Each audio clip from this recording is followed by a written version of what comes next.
بھرپور الحمدللہ تعاون بھی کرتے ہیں. کتنی اچھی اس مسجد کو, نوری مسجد کو چمکایا ہے. کوئی باہر کا بھی مہمان آتا ہے ہمارا دل باغ باغ ہو جاتا ہے, مہمان بھی خوش ہو کے جاتا ہے الحمدللہ, اور ہمارے محلے کی تعریف بھی کرتا ہے. لیکن دیکھو آپ خوب جانتے ہیں کہ ابھی اس میں کلر کی ضرورت ہے. انشاءاللہ والعزیز کلر بھی ہوگا. اگر آپ حضرات کا سہیوگ رہا, آپ حضرات کی محنت کافش اسی طریقے سے رہی, تو انشاءاللہ عید الفطر سے پہلے اس کا کلر بھی ہو جائے گا انشاءاللہ. سبحان اللہ. کہ کون سی محبت جو صحابہ کے دل میں تھی, ان کے دل میں کون سی محبت تھی, تفصیل میں جانے کے بغیر صرف ایک اشارہ پیش کرتا ہوں کہ صحابہ کے دل میں نبی کی محبت, نبی کا پیار اس طرح کا تھا کہ حضور کے وضو کا پانی جو ہاتھ مبارک سے ٹچ کرتا تھا, جو بائیں مبارک سے ٹچ کرتا تھا, جو چہرے مبارک سے ٹچ کرتا تھا, نبی کے صحابہ کے دل میں حضور کا محبت, حضور کا پیار اس قدر تھا کہ اس پانی کو بھی زمین پر نہیں گرنے دیتے. سبحان اللہ. سبحان اللہ.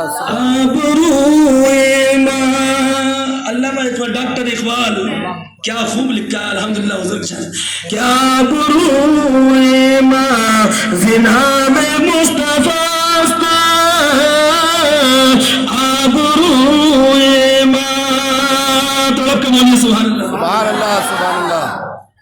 ماشاءاللہ. سبحان اللہ. الحمدللہ. ہمارے آج جناب عمر بھائی 500 روپے پیش کرتے ہیں. اللہ رب العزت قبول فرمائے, اور ان کے والد مرحوم کو اللہ جنت الفردوس میں اعلیٰ کا مقام عطا فرمائے, تمام پریشانی کو دور فرمائے. حضور کی محبت صحابہ کے دل میں کس طریقے کی ہے, اور آج ہم کہاں جی رہے ہیں, کون سی زندگی جی رہے ہیں ہم. حضور کی محبت ہمارے دلوں میں ایسی ہونی چاہیے جیسے ہوا رکھتے تھے. سبحان اللہ. سبحان اللہ. کہ وہ رسول اللہ کے وضو کا پانی جو زمین پر گرنا چاہتا تھا, حضور کے وضو کا پانی بھی زمین پر نہیں گرنے دیتے.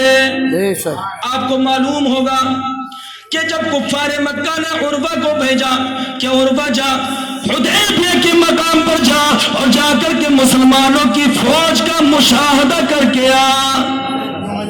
آپ کو معلوم ہوگا کہ سورہ حدیبیہ کی تفصیل میں نہیں جاؤں گا, بہت طویل واقعہ. بہرحال میں بس اشارہ کرتے ہوئے رخصت ہوتا ہوں. دیکھیے کفار مکہ نے عروہ کو بھیجا کہ عروہ جاؤ, اور عروہ اس وقت انہی میں سے تھی, لیکن بعد میں صحابی رسول بنے ہیں. سبحان اللہ. عروہ کو بھیجا جاؤ حدیبیہ کے مقام پر, اور مسلمانوں کی فوج کا مشاہدہ کر دیا. سرکار عمرہ کرنے کے لیے جب تشریف لائے مدینہ منورہ سے, تو حدیبیہ کے مقام پر سرکار نے پڑاؤ ڈالا اور حضرت عثمان غنی کو آگے بھیجا. عثمان غنی کی چونکہ رشتہ داریاں ہیں مکے میں, تو سرکار نے فرمایا کہ تمہاری رشتہ داریاں مکے میں جاؤ اور جا کر کے مشاہدہ کر کے آؤ. اب عروہ آئے, آنے کے بعد حدیبیہ کے مقام پر عروہ نے پورا مسلمانوں کی فوج کا نقشہ کھینچا, اور نقشہ کھینچنے کے بعد کفار کے پاس آئے, اور آنے کے بعد کہا لوگوں کس سے لڑنے کی تم بات کرتے ہو, تم اس سے نہیں لڑ سکتے. عروہ نے کہا کہ جس سے تم لڑنے کے, کس سے تم لڑنے کی غلامی کرتے ہو, جسے تم مارنے کی بات کرتے ہو, جس کا تم خون بہانے کی بات کرتے ہو, ناممکن بات ہے کہ تم اس سے لڑ سکو, ناممکن بات ہے کہ تم اس کے قریب جا سکو, ناممکن بات ہے کہ تم ان پر حملہ آور ہو سکو. اس لیے کہ میں نے جو دیکھا میری آنکھوں نے وہ آج تک میں نے نہیں دیکھا ہے. کفار نے کہا تو نے کیا دیکھا, کیسی بات کرتا, اور وہ ابھی تک تو ہماری بولی بولتا تھا, ابھی تک تو ہمارا تھا, وہاں سے کیا ہے کہ ان کی بولی بولنے لگا اتنی جلدی. اور بات تجھے کیا ہو گیا, یہ کفار مکہ کہہ رہے تھے, تجھے کیا ہوا, تو اب تک ہماری بولی بولتا تھا, اب اتنی جلدی ان کی بولی بولنے لگا. تو عروہ نے کہا لوگوں تم نے کہا تھا کہ جو دیکھ کر آؤ سچ سچ بتانا, میں کوئی رول گول نہیں بولوں گا, جو میری آنکھوں نے دیکھا صرف وہی بولوں گا. میں نے بڑے بڑے بادشاہوں کی بارگاہ میں خدمت کی ہے, میں نے بڑے بڑے بادشاہوں کے خدمت گزاروں کو دیکھا ہے, بڑے بڑے بادشاہوں کے ان کے دیوانوں کو دیکھا ہے, لیکن میری زندگی میں پہلا موقع ہے کہ میں نے اپنی زندگی میں اس نبی کے ایسے دیوانے دیکھ لیے. سبحان اللہ. سبحان اللہ. بروئے ماں زنان مصطفیٰ در دل مسلم مقام مصطفیٰ. سبحان اللہ. ڈاکٹر اقبال نے تو یہی کہا ہے کہ ہماری عزت نبی کے نام کی وجہ سے ہے. بے شک. جب میں بات عروہ کی پوری کرتا ہوں, عروہ نے کہا کہ جو میری آنکھوں نے دیکھا ہے, آج تک کسی بادشاہ کے دربار میں نے ایسا نہیں دیکھا جیسے آج دیکھا ہے محمد صلی اللہ علیہ وسلم. سبحان اللہ. اور میں تجھے کیا ہو گیا؟ اور والا کہا کہ جو میں نے دیکھا میں سچ سچ وہی بتاؤں گا. میں نے دیکھا کہ مجھے لگتا ہے کہ اس نبی کے 300 دیوانے بنے ہیں, اس نبی کے پروانے بنے ہیں, اس نبی کے حواری بنے ہیں, اس نبی کے صحابہ ہیں کہ نبی وضو فرما رہے ہیں, پانی ہاتھ مبارک سے ٹچ کر رہا ہے, پانی جو ہے زبان مبارک سے ٹچ کرتا ہے, پانی چہرے اقدس سے ٹچ کرتا ہے. اس نبی کے دیوانے ایسے ہیں, اس نبی کے ایسے پروانے بنے ہیں, وہ پروانے شمع رسالت کے پروانے ہیں کہ اس نبی کے وضو کا پانی بھی زمین پر نہیں گرنے دیتے. بے شک. صحابہ سب آگ آپس میں بڑھ رہے آگے, یوں لگتا ہے, اور وہ کہتے ہیں ایسا لگتا ہے کہ جیسے پانی لینے کے لیے ایک دوسرے کے خلاف ابھی تلوار اٹھا لیں گے. ایسا لگتا ہے کہ ایک دوسرے کے خلاف ابھی تلوار اٹھائیں گے, جنگ کرنا شروع کر دیں گے. یعنی صحابہ دوڑ کر کے حضور کے جو آپ کل شریف کرتے, جو پانی نیچے زمین کی طرف آنا چاہتا تھا اس کو صحابہ ہاتھ میں لیتے تھے, اور ہاتھ میں لینے کے بعد صحابہ منہ پر مرتے تھے, چہرے پر مرتے تھے. سبحان اللہ.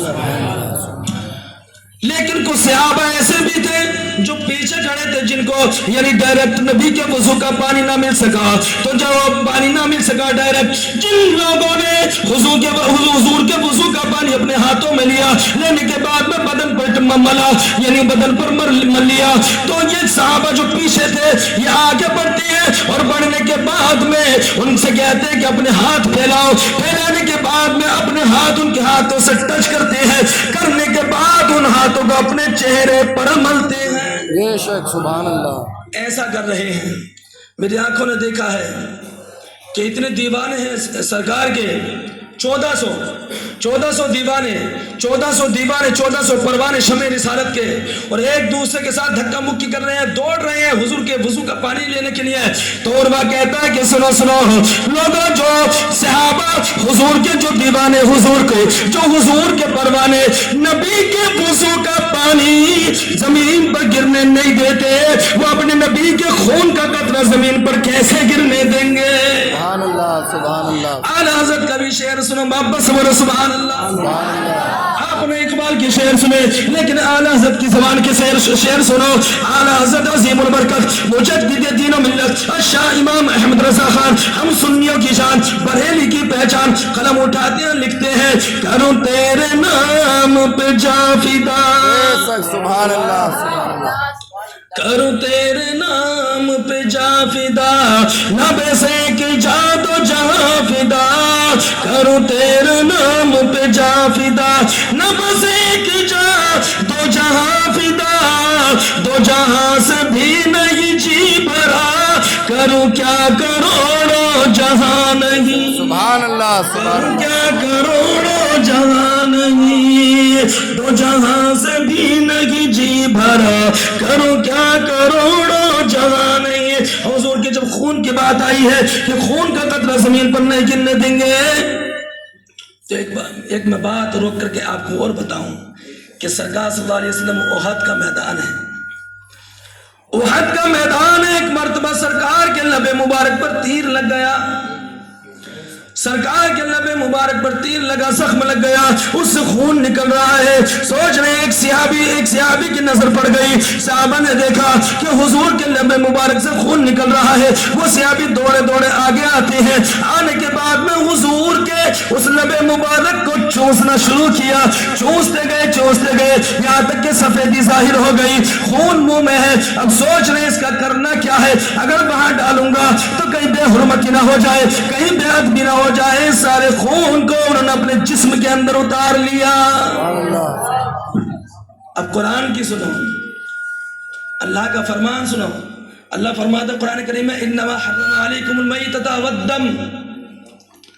خون تو حرام ہے, خون کو اللہ نے حرام کیا. انما حرم علیکم المیتۃ والدم, دم مانے خون, مردار کو اور خون کو, تو خون کو حرام کیا. لیکن یہاں صحابی حضور کے خون کو چوس رہے ہیں. سبحان اللہ. اب کہاں چلی جاتی ہیں لوگوں کی عقلیں جو کہتے ہیں کہ صاحب ہمیں یہ فلاں چیز قرآن سے چاہیے, تو قرآن میں تو اللہ حرام فرما رہا ہے کہ خون تو حرام ہے, لیکن صحابی رسول حضور کے خون کو جسم کے اندر اتار لیا، سرکار کی بارگاہ میں آتے ہیں، سرکار پوچھتے خون کا کیا کیا؟ حضور کی بارگاہ میں صحابی رسول عرض کرنے لگتی ہے، یا رسول اللہ اگر میں فلاں مقام پر ڈالتا تو سرکار اس کی بیعت بھی ہو سکتی تھی، اس کی بے حرمتی ہو سکتی تھی، سرکار اگر میں وہاں ڈالتا تو اس کی بیعت بھی ہونے کا اندیشہ تھا، سرکار میں نے اس خون کو اپنے جسم میں اتار لیا۔ حضور نے منع نہیں فرمایا، سرکار نے فرمایا او میرے صحابہ چلتا پھرتا زمین پر جنتی دیکھنا ہے تو اس صحابی کو دیکھ لو۔ سبحان اللہ سبحان اللہ۔ حضور کے خون مبارک، تو حضور کی محبت ہمارے دلوں میں ایسی ہونی چاہیے، حضور کا پیار ایسا ہونا چاہیے، حضور اور ان کی آل کی محبت ہمارے سینوں میں ہونی چاہیے کہ نبی کے نام پر ہم سب کو جب کبھی حضور کی بات آئے، اللہ اس کے رسول کی بات آئے، تو چاہے ہم میں آپس میں کتنا ہی اختلاف ہو، کتنا ہی انتشار ہو، لیکن جب بات اللہ اس کے رسول کی آ جائے تو ہم سب کو ایک ہو جانا چاہیے۔ بے شک سبحان اللہ اس کے رسول کے نام پر انشاءاللہ ہم سب ایک رہیں گے اور ایک ہو کر کے ہی ہم جو ہے کامیابی کو حاصل کر سکتے ہیں۔ اللہ رب العزت کی بارگاہ میں دعا ہے ہم سبھی کو اعمال صالحہ کی توفیق اور رفیق مرحمت فرمائے۔ وآخر دعوانا الحمدللہ رب العالمین وما توفیقی الا باللہ۔ اللہ رب العزت یعنی جن لوگوں نے بھی نوری مسجد کے لیے تعاون کیا اور پروردگار عالم انہوں نے جو ہے پیسے دیے، پروردگار ان کے نذرانے کو ہدیے کو تعاون کو اپنی بارگاہ عالیہ میں شرف قبولیت عطا فرما اور ہم سبوں کو اپنی راہ میں زیادہ سے زیادہ خرچ کرنے کی توفیق عطا فرما۔ پروردگار ہمیں اس رات کے صدقے میں ہمیں بھی جہنم کی آزادی سے پروانہ عطا فرما دے۔ مالک ہم سبوں کی بخشش اور مغفرت فرما، ہمارے مرحومین جو گزر چکے ان کی بھی بخشش اور مغفرت فرما دے۔ اللہ رب العزت پروردگار تو ہمیں ہر سال ہماری زندگی میں شب برات جیسی راتوں کو عطا فرما دے۔ اللہ رب العزت ہماری حاضر کو شرف قبولیت عطا فرمائے۔ تو آزاد اللہ کی بارگاہ میں عبادت کرنی ہے، زیادہ سے زیادہ عبادت کریں، نوافل کا بھی اہتمام کریں، قرآن کی تلاوت کریں، حضور پر درود پڑھیں، صلاۃ التسبیح پڑھیں گے نا انشاءاللہ پڑھیں گے، اور صبح کا انشاءاللہ روزہ بھی رکھیں گے، انشاءاللہ صبح کا روزہ بھی رکھیں گے۔ جاگنا نہیں ہے، اللہ کی عبادت کرنی ہے، آج اپنے رب کو منانا ہے۔ اگر آج اپنے رب کو منا لیا تو اللہ وحدہ لا شریک پھر ہمارے گمنہ چاہے سمندر کے جھاگوں سے زیادہ کیوں نہ ہو، لیکن اللہ اپنے حبیب کے صدقے میں چونکہ عظیم رحمت کے ساتھ آج اعلان کرتا ہے، عظیم سخا کے ساتھ اعلان کرتا ہے، عظیم عطا کے ساتھ اعلان کرتا ہے۔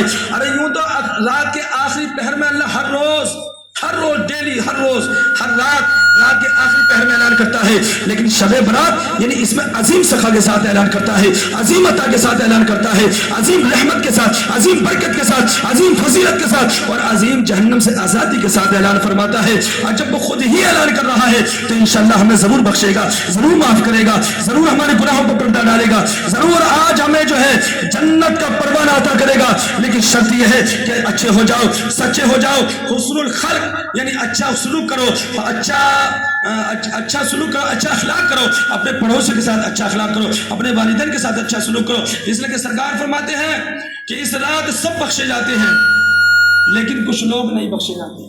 اللہ سب بخشے جاتے ہیں، ان کی میں نے تعداد بھی پڑھی ہے، تقریباً 7 یا 8 قسم کے لوگ ہیں جو اس رات بھی نہیں بخشے جاتے۔ کب تک؟ تب تک وہ توبہ نہ کر لیں۔ ان میں مشرک ہے جو اللہ کے ساتھ کسی کو شریک ٹھہراتا ہے، اس میں شرابی ہے، اس میں زانی ہے، اس میں سود خور ہے، والدین کا نافرمان ہے۔ ایسے لوگوں کو اللہ نہیں بخشتا جب تک کہ وہ اپنے گناہوں سے توبہ نہ کر لیں۔ اگر توبہ کر لیتے ہیں، والدین کو راضی کر لیتے ہیں اور شراب کو چھوڑنے کا عزم مسمم کر لیتے ہیں، اللہ کی بارگاہ میں توبہ کر لیتے ہیں تو اللہ ان کو بھی معاف فرما دیتا ہے۔ آمین۔ تو ہمیں چاہیے کہ جو بھی ہمارے برے عمل ہیں، جو بھی ہماری گندگی ہے، ہمارے اندر جو غلاظت ہے، یہ گناہوں کی غلاظت، گناہوں کی گندگی جو ہمارے اندر ہے، آج اس کو نکالنا ہے، اپنے دلوں کو صاف کرنا ہے، آئینے کی طرح چمکانا ہے۔ آج اللہ رب العزت کی وحدہ لا شریک کی بارگاہ میں آج اس شان کے ساتھ، اس اہتمام کے ساتھ آپ کو نماز ادا کرنی ہے کہ ہمارا رب ہم سے راضی ہو جائے۔ دکھاوا نہیں کرنا ہے، ریاکاری نہیں کرنی ہے، بلکہ سر جھکنے کے ساتھ ساتھ آپ کا دل بھی جھکنا چاہیے، ورنہ دل نہیں جھکا سر جھکا تو کوئی فائدہ نہیں۔ اس لیے کہ شاعر یہ کہتا ہے زاہد بے اما ناز تقویٰ نہ کر، زاہد بے اما ناز تقویٰ نہ کر، یوں نمازیں دکھانا ضروری نہیں، اور دل اگر نہ جھکے سجدہ بیکار ہے۔ دل اگر نہ جھکے سجدہ بیکار ہے، صرف